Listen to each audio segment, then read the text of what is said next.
जोहार गे सानामिन लिये बयहा को नोआ इᱧᱟᱹᱜ हुडिंग माछा ब्लॉग रे आर तेहें दो आले ले चला कना कोद तिया लगी तो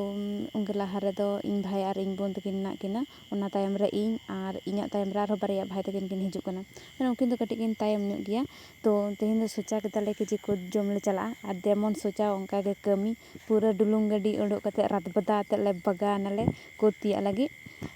तायम रे बारया भाई तकिन किन ताहे कना ओना लगी ते घने घने तायम से इन कोयो ए ताहेना कि तिना तायम रे हेना किना फिर आतो के पारम कते ले हे एना माठ ता लाहारे बारया दिकु किन ताहे कना किन आदो थोड़ा लज्जा ᱧᱚᱜ इनई निदिन कैमरा इदियኝ मितई किन फलना रेन हपन एरा दो तिना वीडियो बनाव दा ओना लज्जा ते थोड़ा कैमरा कटिन लतार ᱧᱚᱜ किदा फिर उना उनले पारम के किना आरो कैमरा दो चेतन से इ रका किदा आर ओंडे पे नेल दाड़े कना हुड़ो को इरिदा नोआ दो ट्रैक्टर कना मशीन ते हुड़ो को इरिदा को ओना दो हुड़ो गे मशीन कना नोआ करे दो गोटा गे को इरि कदा आर नोंडे को दोहयदा बस्ता कते ट्रैक्टर रे लादे कते पूरा ओड़ा को इदिया नोआ द आलिया माड गे कना आर आलिया खेत दो हाने हनते रे तो आले चला कना ले हितो 12 बाजिक कना नुना भोर सितुंग ले चला कना कोद जम लगी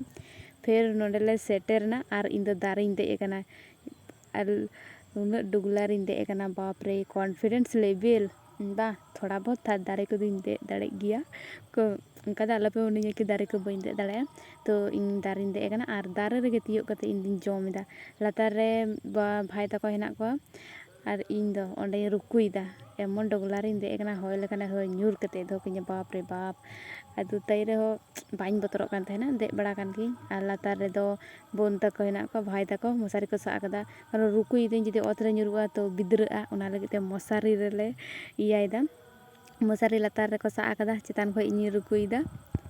तीना मौज पे ᱧᱟᱢᱤᱧ ᱠᱟᱱᱟ ᱚᱱᱟ ᱫᱚ ᱤᱧ ᱫᱚ ᱵᱟᱹᱧ ᱵᱟᱲᱟᱭᱟ ᱠᱟᱨᱚᱱ ᱯᱷᱳᱱ ᱦᱚᱸ ᱚᱱᱟ ᱫᱟᱢᱤ ᱯᱷᱳᱱ ᱫᱚ ᱵᱟᱝ ᱠᱟᱱ ᱛᱤᱧᱟ ᱯᱩᱨᱟᱹ ᱡᱩᱢ ᱞᱮᱠᱷᱟᱡ ᱧᱩᱛ ᱜᱮ ᱧᱮᱞᱟᱱᱤᱡ ᱠᱟᱱᱟ ᱟᱨ ᱤᱧ ᱫᱚ ᱫᱟᱨᱮ ᱨᱮ ᱫᱩᱲᱩᱵ ᱜᱮ ᱯᱩᱨᱟᱹ ᱛᱤᱭᱟᱹᱜ ᱮᱫᱟᱹᱧ ᱟᱨ ᱤᱧ ᱡᱚᱢ ᱮᱫᱟ ᱟᱨ ᱞᱟᱛᱟᱨ ᱨᱮ ᱵᱷᱟई ᱛᱟᱠᱚ ᱦᱮᱱᱟᱜ ᱠᱚᱣᱟ ᱨᱩᱠᱩ ᱫᱩᱧ ᱨᱩᱠᱩ ᱟᱠᱟᱫ ᱜᱮᱭᱟ ᱩᱱᱠᱩ ᱠᱚ ᱡᱚᱢ ᱮᱫᱟ ᱛᱚ ᱤᱧ ᱫᱚ ᱫᱩᱲᱩᱵ ᱫᱟᱨᱮ ᱨᱮᱧ ᱡᱚᱢ ᱮᱫᱟ ᱯᱷᱤᱨ ᱨᱩᱠᱩ ᱦᱩᱭᱩᱜ ᱠᱟᱱᱟ ᱡᱚᱢ ᱦᱚᱸ ᱦᱩᱭᱩᱜ ᱠᱟᱱᱟ ᱟᱨ ᱱᱚᱜᱼᱚᱭ ᱯᱮ ᱧᱮᱞ ᱫᱟᱲᱮᱭᱟᱜ ᱠᱟᱱᱟ ᱛᱤᱭᱟᱹᱜ ᱥᱟᱹᱛ ᱦᱩᱭᱮᱱ ᱛᱟᱞᱮᱭᱟ ᱟᱫᱚ ᱵᱮᱜᱽ ᱨᱮ उनी बोनटा एवायदा कारण ओड़ा ले चला नोआ दो आले से तो कूद को लिया आपे से दो चेक को लिया कमेंट करते ले पे और फिर आरो एटा ब्लॉग रे देखा हुई तबना एमनी तियो ब्लॉग दो ना बइन बना गया तो जुदी ब्लॉग पे खुशी होती है तो कमेंट करते ले पे आरो ब्लॉग बना रेना इन चेष्टाया तो मा एनखान जोहार गे।